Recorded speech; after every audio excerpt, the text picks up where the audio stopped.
My name is Sam, and for the past 10 years, I believe I had a strong and stable marriage. I work as a truck driver, one of those guys you see steering massive rigs across the country, transporting everything from groceries to furniture. It's not an easy profession, but it pays the bills. For a long time, I truly thought I was doing it for all the right reasons. My wife, Tiffany, and I built a life together. We had an understanding, a partnership, or at least that's what I assumed. I loved her deeply and believed she felt the same way about me. From the very beginning, we both agreed that having children wasn't something we wanted, and we were perfectly fine with that. We had our own rhythm, our own way of doing things. I worked long hours, and she managed everything at home. That was our arrangement. I won't sugarcoat it. Trucking is demanding. You're constantly on the road, facing long nights, unpredictable schedules, and barely catching your breath before the next job. Sometimes, I planned to be home for the weekend, but a last-minute delivery would come up, pushing my return back by a day or two. That was just the reality of my job. But no matter how exhausting it got, I always made sure to come home whenever I could. To me, marriage wasn't just about earning money and covering expenses. It was about being present, about showing up. No matter how drained I felt, I wanted to be there with Tiffany. That's what I believed marriage was all about. And for a long time, I thought we were on the same page. Turns out I was wrong. I remember the moment I realized something had changed between Tiffany and me. By that time, we had been married for 7 years. For most of our marriage, things felt steady. We weren't the most passionate couple in the world, but we had our rhythm. When I came home from long hauls, I could always count on her greeting me with a hug, a kiss, and at least some excitement that I was back. But then something shifted. The first thing I noticed was that she stopped initiating anything intimate. Before, she would flirt, make playful jokes, or simply pull me close while we watched TV. But all that came to a halt. At first, I thought maybe she was just tired or stressed. I understood life can be overwhelming, but this wasn't just a bad week or a rough month. It became the new normal. If I didn't make the first move, nothing happened. And even when I did, it felt like she was just going through the motions, doing it out of obligation rather than desire. Then there were the texts. When I was on the road, we used to message each other all the time, small check-ins, asking about my trip, little moments that kept us connected. But suddenly, her responses became short and infrequent. I would send a message, and hours would pass before I got a reply, if I got one at all. When she did respond, it was often just a simple, okay, or, yeah. No follow-up, no curiosity about my day. It was like she was slowly withdrawing. At first, I convinced myself that people just get comfortable in relationships. But over time, I couldn't ignore the pattern. Our entire relationship had become one-sided. I was always the one reaching out, making plans, trying to keep things alive. If I didn't start a conversation, there wasn't one. If I didn't suggest spending time together, we simply coexisted in the same house, like two distant roommates rather than a married couple. I kept hoping things would go back to the way they were, but months turned into years, and the distance between us only grew. I didn't want to admit it to myself, but I felt lonelier in my marriage than I ever did when I was out on the road. One night, I came home after a grueling shift. Trucking isn't just a job, it's a lifestyle. Some days, I think I'll be home by evening, only for a last-minute delivery to come up, paying just enough to make me say yes. That's exactly what had happened. I thought I'd be back in a day, but 2 days turned into 3. By the time I finally got home, all I wanted was a shower, a hot meal, and a good night's sleep. I didn't even bother texting Tiffany that I was on my way back. She was used to my unpredictable schedule. As I stepped inside, the house was silent except for a faint voice coming from the back porch. Tiffany was on the phone. She could have been talking to her sister or friend. I kicked off my boots and headed for the kitchen, grabbing a glass from the cabinet and filling it with water. I was so focused on quenching my thirst that I barely registered her words at first. But as I moved toward the bedroom, just a few feet away from the porch, I heard her voice more clearly. I can't stand him anymore. I don't even know why I'm still here. I froze mid-step. My mind scrambled to make sense of what I had just heard. Was she talking about me?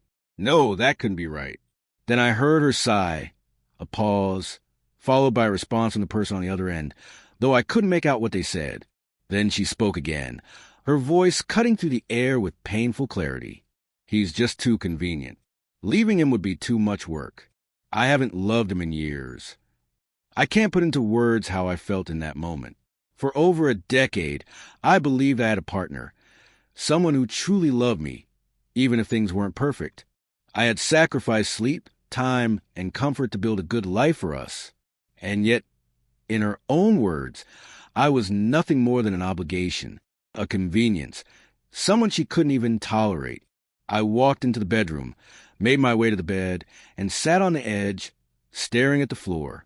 My hands rested on my knees, but my mind was elsewhere, lost in thought. Had she been pretending all this time? My mind raced through our years together, searching for the moment when everything changed. Was I oblivious, or had she simply been that skilled at deceiving me? The more I pondered, the more I realized I had no clue who I had truly married. I sat there, unaware of how much time had passed. It could have been minutes or hours. Time felt meaningless. Then the bedroom door creaked open. Tiffany stepped inside, her eyes widening the moment she saw me before she quickly masked her surprise with a casual expression. "Oh, I didn't hear you come in," she said. She knew, maybe not exactly how much I had overheard, but she knew I had heard something. I didn't respond. I just nodded because I didn't trust myself to speak. Anything I said would either come out fractured or as pure anger. I watched as she hesitated, standing there as if she wanted to say something more. Without looking at her again, I pushed myself off the bed and muttered something about taking a shower. I didn't wait for a reply. I just walked straight into the bathroom, locked the door behind me, and turned on the water. I stood under the stream, letting the hot water pound against my skin, but it did nothing to ease the tightness in my chest. I don't know how long I stayed there. Maybe 10 minutes, maybe an hour. But when I finally stepped out, I didn't return to the bedroom. I didn't want her attempts at small talk, or worse, her silence. So I went to the living room, turned on the TV, and stared at the screen without really watching. Normally, I'd come home with a story or two, something amusing from the road, something odd I saw at a truck stop. I always had something to say. But tonight, I had nothing. And Tiffany? She didn't ask. By the time I finally went to bed, she was already asleep. I lay there all night, staring at the ceiling. If this was how she truly felt, then why was I still here? By the time the first light of dawn crept through the window, my decision was clear. I was leaving. I got up without a sound, moving through the house like a ghost. I took only what mattered, a few personal belongings. Everything else? It didn't matter. I had no interest in holding onto anything that tethered me to this place. I didn't leave a note. By the time I stepped outside into the cool morning air, I didn't know what lay ahead, and honestly, I didn't care. Whatever was next had to be better than staying with someone who kept me around out of convenience. Tiffany wanted an easy life. Well, now she had it. I knew she wouldn't suspect anything right away. My job had always made me unpredictable. I could leave for a day and end up gone for a week if delays or last-minute deliveries popped up. She was used to that. Normally, if I left while she was asleep, I'd send her a text in the morning or call later in the day to check in. But this time, there was no reason to. Before leaving town, I stopped at the bank and withdrew as much money as I could without drawing attention.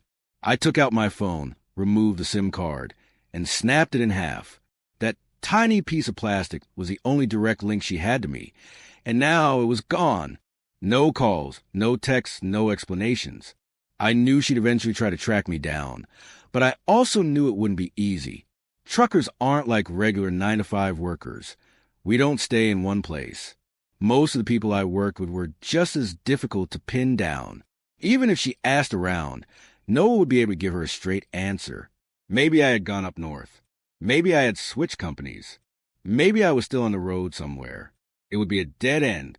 With my phone disabled and all ties severed, I drove. The highway stretched ahead of me, and I had no destination, just distance. I ended up in a small Texas town, where people minded their own business and didn't ask too many questions. It was perfect. No one knew me. No one expected anything from me. I was just a man starting over. Over the next few months, I expected to feel some kind of regret, or at least guilt, for walking away from my marriage the way I did.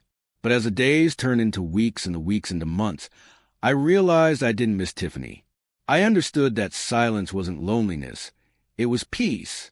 I picked up odd jobs, not because I needed the money, but because I could. Some days, I worked at a local auto shop, helping fix up trucks like the ones I used to drive cross-country. Other days, I did yard work for elderly folks who paid me in home-cooked meals instead of cash. It wasn't about income. I had enough savings to get by. It was about doing something for myself, something that didn't feel like an obligation or a duty. For once, I wasn't exhausting myself just to keep someone else comfortable. I was living on my own terms. And then there were the people. Back in my old life, my only real social interactions were brief chats with other truckers at rest stops or whatever minimal small talk Tiffany had the patience to entertain. But here I made real friends. Guys who didn't care about my past, who didn't pry unless I felt like sharing. We'd sit around after work, drinking cheap beer, talking about life, work, and the best spots in town for a good burger. Simple things, but things I hadn't even realized I was missing for so long. The best part?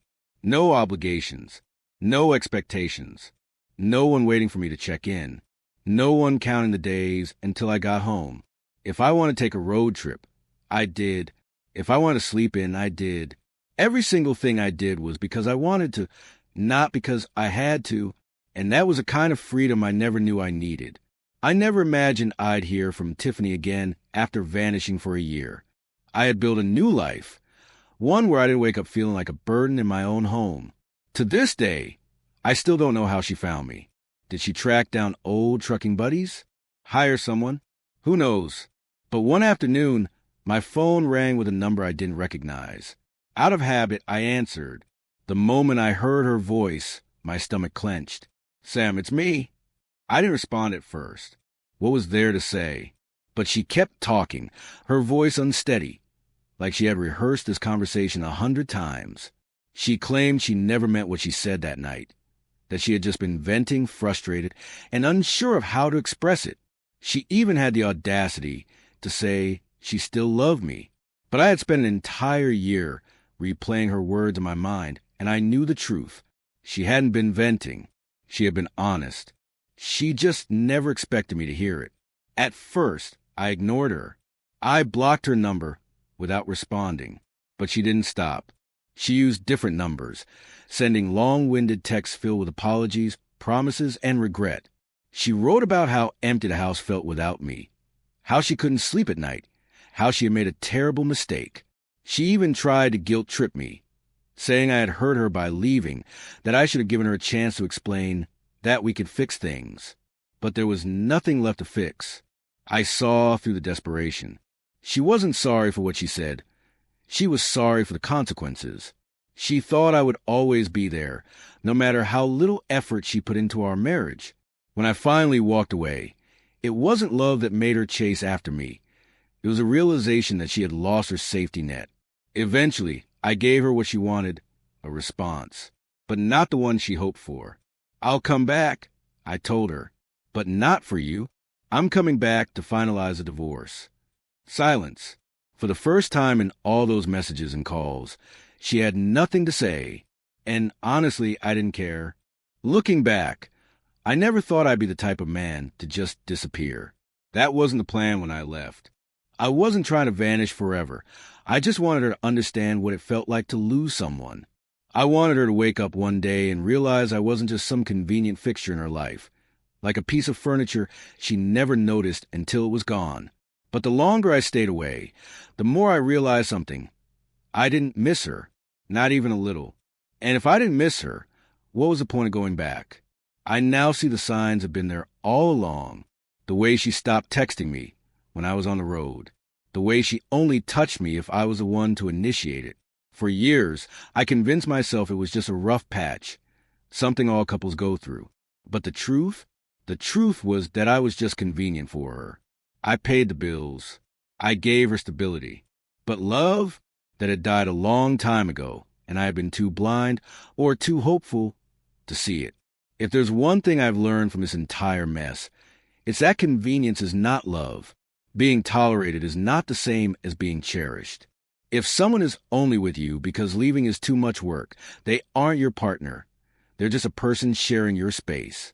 And if you ever reach a point where you feel like you have to beg for effort, you've already lost. Another thing, if someone doesn't value you, walk away. Don't argue. Don't explain. Just leave. If they truly cared, you wouldn't have to fight for their attention in the first place. And trust me, once you finally walk away, you'll realize how much peace you were missing. And the biggest lesson of all, never ignore the warning signs. If you feel unwanted, you probably are. If you constantly wonder if someone still loves you, you already have your answer. I saw the signs for years and ignored them because I wanted to believe in a version of her that I had fallen in love with. But that version was gone. And in the end, I had to accept the truth, no matter how much it hurt. So now I want to hear from you. What would you have done in my place? Would you have stayed and confronted her, given her another chance? Or would you have left, just like I did? Let me know in the comments. And if you found this story worth hearing, don't forget to like, share, and subscribe. Someone out there might need to hear this.